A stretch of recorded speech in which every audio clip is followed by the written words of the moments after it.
And leading tonight's show, new controversial policies put in place by LA County's new district attorney, George Gascon. He marked 100 days in office this week. That's 3 months of these sweeping directives to reduce prison sentences, re-examine cases, and help more inmates get paroled. One of his controversial policies is preventing prosecutors from attending parole hearings, even for convicted murderers. His team says the parole board on its own is qualified to evaluate whether an inmate is still a threat to public safety, but victims say the result is traumatizing to them. If you're curious what 24 years in prison feel like, Sam Lewis's daughter was born just as he was convicted of second-degree murder. When he got out, she was 24. I started to ask myself, like, why do I wake up every morning just mad, angry?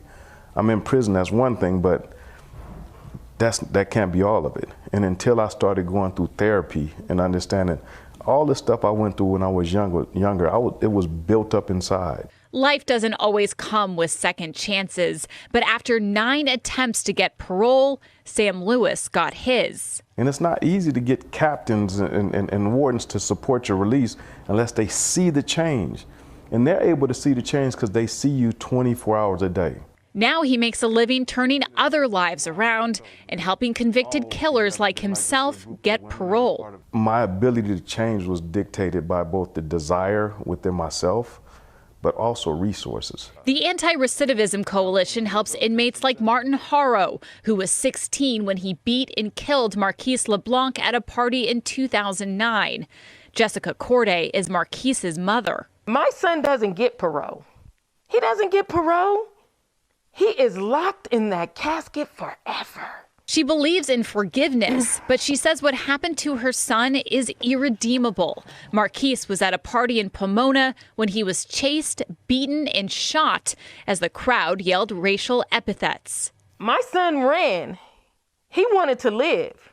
He ran 100 yards, and not only did Martin Haro chase him down, he beat him up at that party when they surrounded him and said, "Do you know where you're at?" Because of a controversial new policy from District Attorney George Gascon, no prosecutors attended the parole hearing.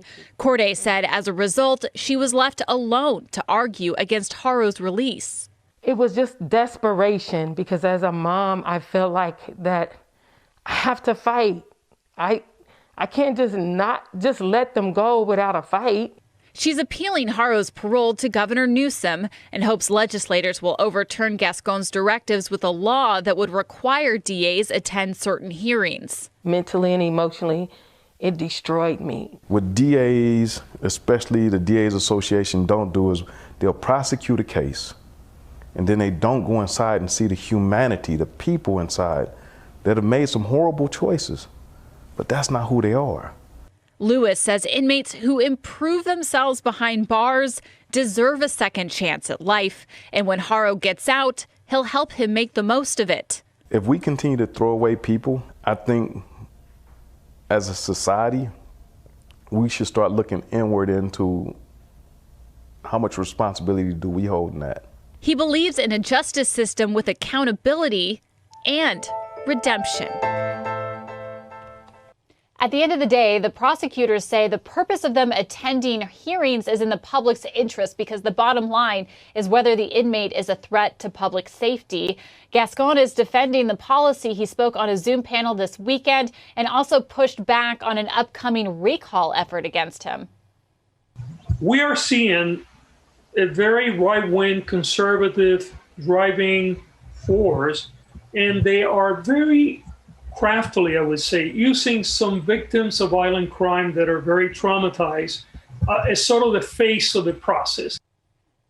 Yeah, Gascon says his plan is to supply victims like the one you just met, Jessica Corday, with advocates to attend hearings as a support for the survivors.